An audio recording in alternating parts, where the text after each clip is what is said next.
So we have to provide now 3 commands: sudo make clean, sudo make and sudo make install. However, most of the time only sudo make works. Okay.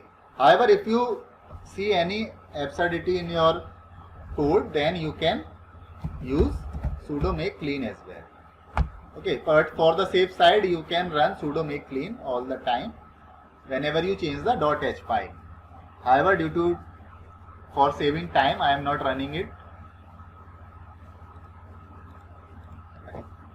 Now I have done this, but how I will know that there is some variable named malicious we have inserted, and means that value is being transmitted. The first thing is, we have compiled the source code again and it did not show any error. So there is no syntax error in our code, and there are one more type of error that we can see, but not means I won't be talking about that today. Okay, so the TCL file is also running after rebuilding the code, then it is okay. Malicious values might be getting transferred, but whether really it is getting transferred or not, so we will see. How we will see? Using the print command. So what we can do? We can provide a print command here. Print f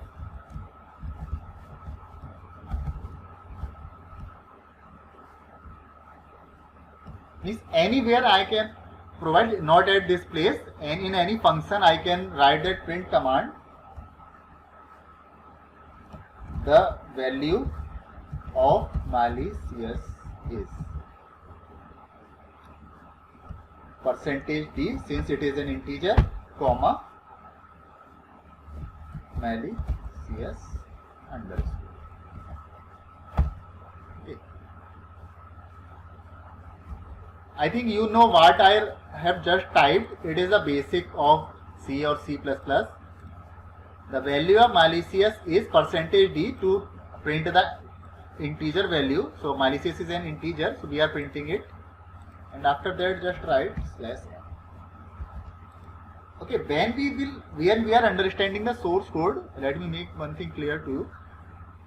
I will be telling you a lot of tricks in between, okay, which will help you to understand the source code or in your simulation. Okay, so those tricks you should remember. And okay, so the value of malicious we want to print. So what we will have to do, first make the code again. We are making it, and sudo make install. Okay, no error means there is no syntax error present in our code. Now let us try to run it. Run the TCL file. I have given many print commands earlier for your learning purpose, because I am using these things today. So what you can do, how to run the command ns vanet single transmission.tcl. Okay, if you press enter, your code will run, TCL file will run, and whatever the output is, it will be stored in trace file or network animator file. But some of the things will be printed. Whatever printf command you have provided here, these are not printed in trace file, otherwise there will be a lot of errors. So where are these printed? These are printed in the terminal only. Okay, so you have to search about what you have just printed. So we don't want to print anything in terminal actually. We want to print whatever is there in a text file. That is easy. Why easy? Because we can search for our required thing later. So how do we do that? After any command, if you write greater than symbol and name of a text file, suppose output.txt, if you write this and press enter, so now you will see where was your file stored?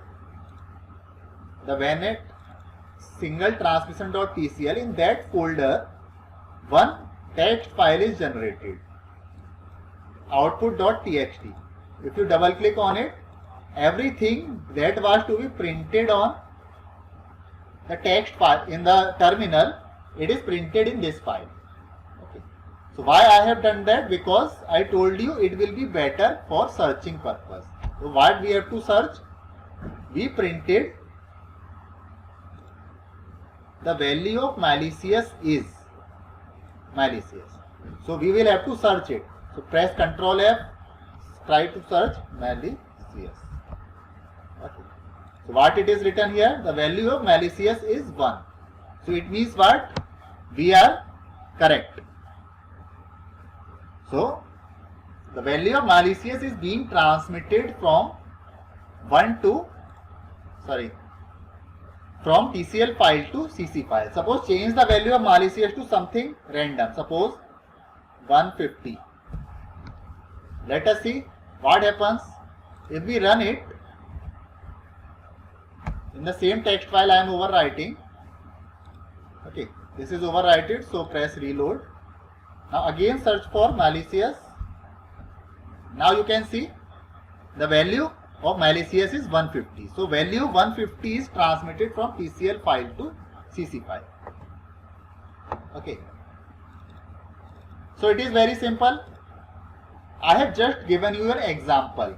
So malicious value is not generally transmitted from TCL file, because you at the run time you have to search whether it is any malicious node or not.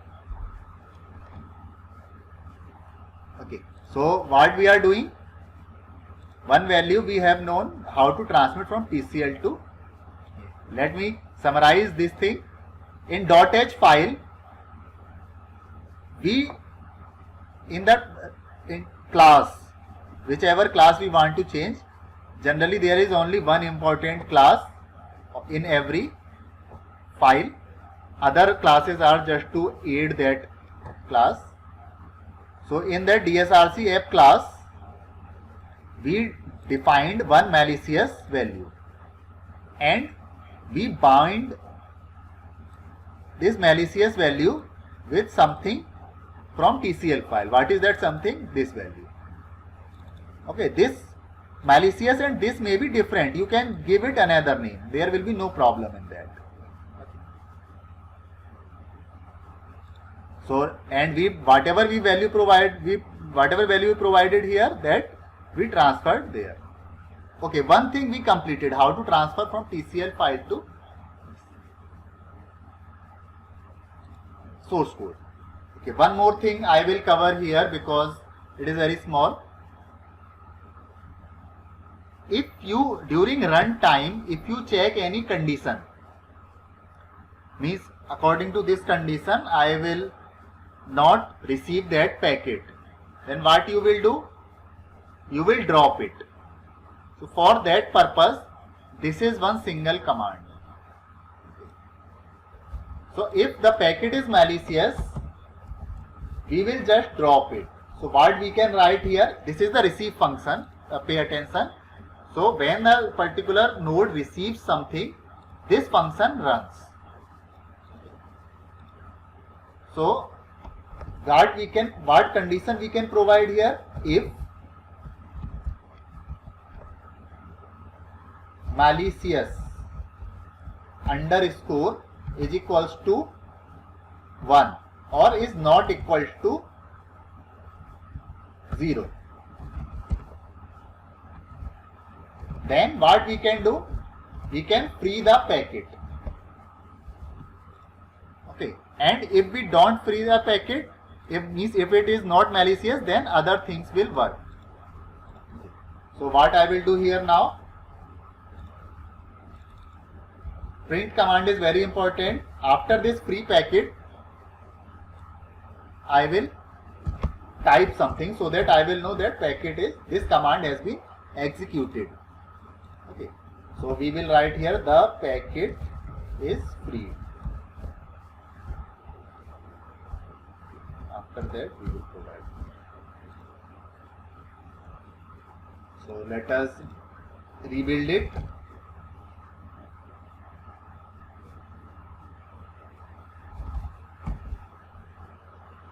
Now if you run it, if you see the output.txt, what it is, search for malicious. Okay, malicious is here. The next line you can see the packet is freed. Okay, because what condition we provided? The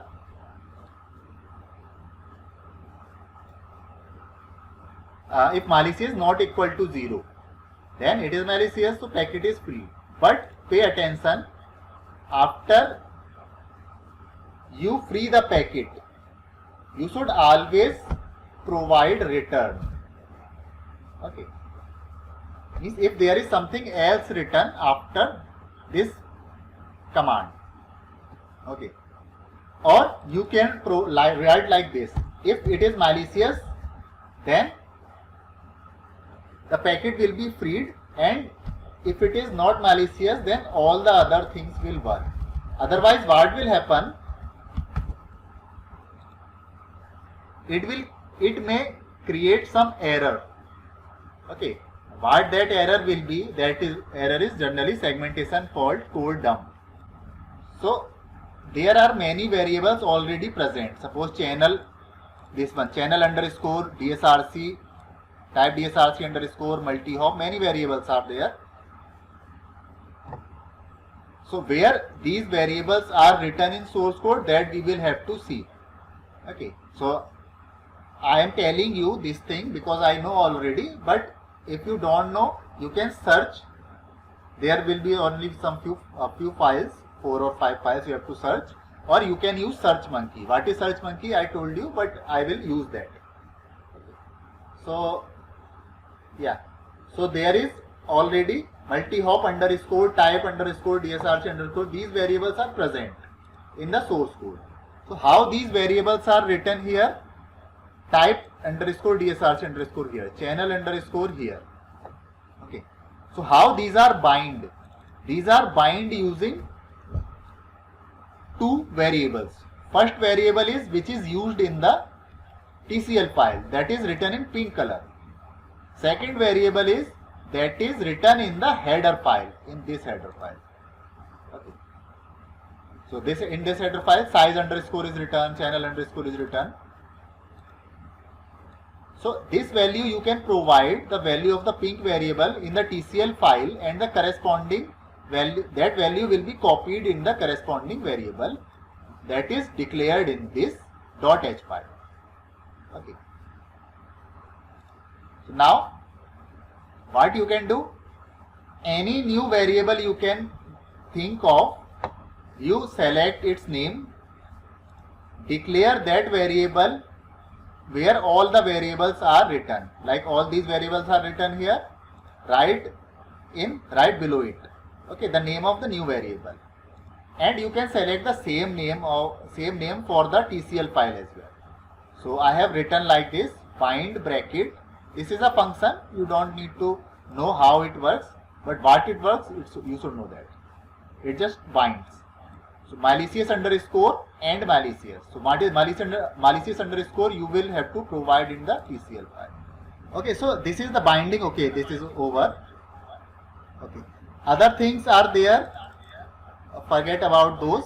Everything will be covered. Don't worry. Now first, I am coming to how to understand the source code. Okay, the most important command is print function. I have already told you, but let me tell you again. The print function helps you to understand the source code. How? The flow of source code actually. Which function is being called first, after that which function is being called, after that which function, like this it will be done. So let us understand. Okay, this whatever I have added here, I will be deleting so that you won't get confused. Okay, this print command I have added in every function. Okay, so what you should do, in every function of your source code, Means not all the source code, only related to VANET. Otherwise, it will take months to write the print command in every function. So how many CC files are there? 1, 2, 3, 4. 4 CC files are there. So what you should do? So what I was saying, write print command in every function. So starting from any file you can start.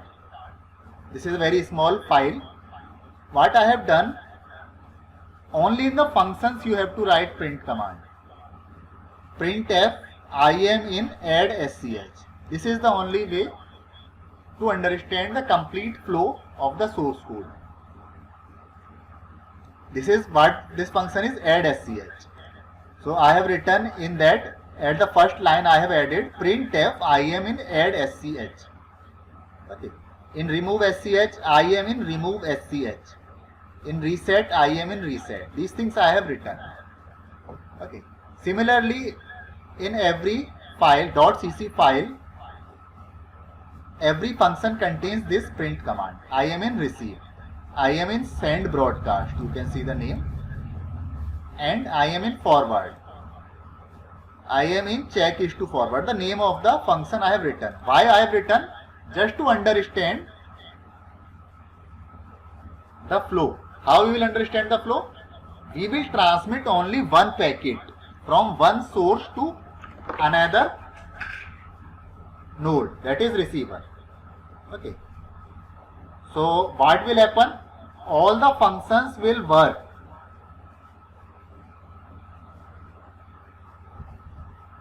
Okay, one time or maybe more than one time. Okay, according to their use. So we will see. We will come to understand how exactly the transmission is taking place. Okay. So this thing you can also do in your file. Only there are only 10 to 15 functions are there in all the 4 files. You can just copy and paste it and change the name. Okay. So in this file also I have done this. In every thing it is written. Okay. One more thing before you start doing that, if you write print, before that wait for a minute, I will tell you one more thing. One important thing, some variables are very important in NS2, like this variable or this function, you can say this is a function, scheduler instance bracket clock. What this variable does, this variable actually prints the current simulation time.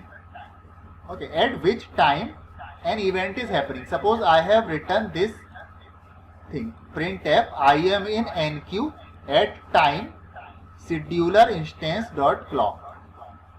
Okay. So what will be printed? I am in enqueue at time, and this will be containing the particular simulation time. Okay. So why it is helpful? Because I will understand whether some functions are being called immediately, means simultaneously without any delay, or some functions are maybe called after some delay. Okay, that we will have to see. Okay, so these are just this is not unnecessary, but it is very helpful to understand. Okay. Printf I am in enqueue at time this.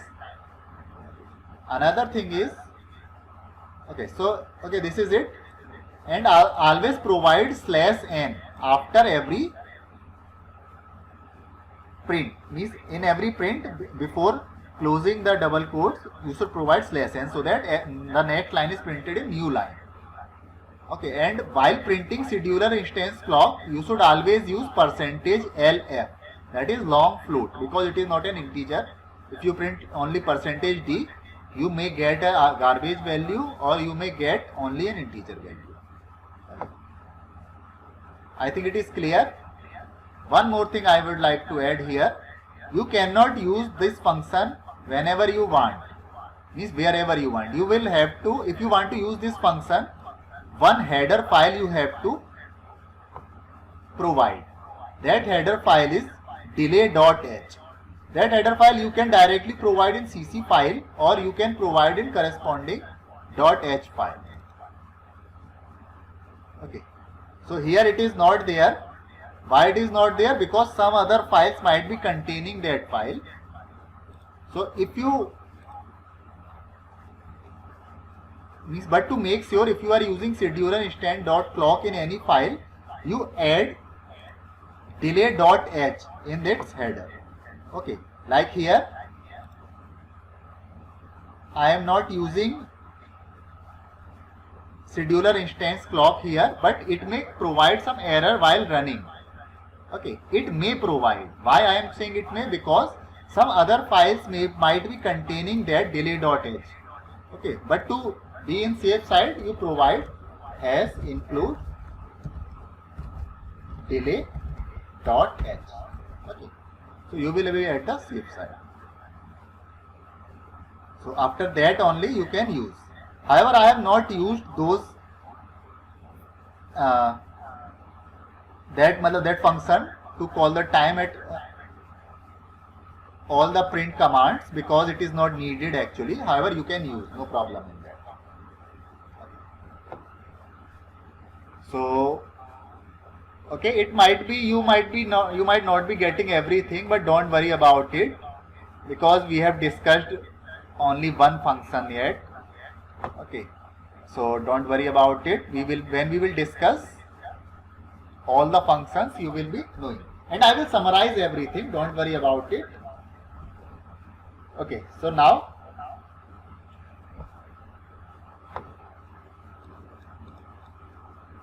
I have added something in our code, so I will first make it to make sure that there is no error.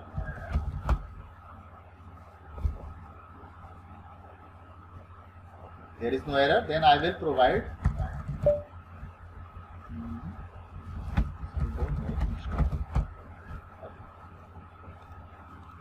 I will run the ns2 is that particular TCL file. When I press enter, okay, this error is coming, but no problem in that. As I told you why it is coming, run it again.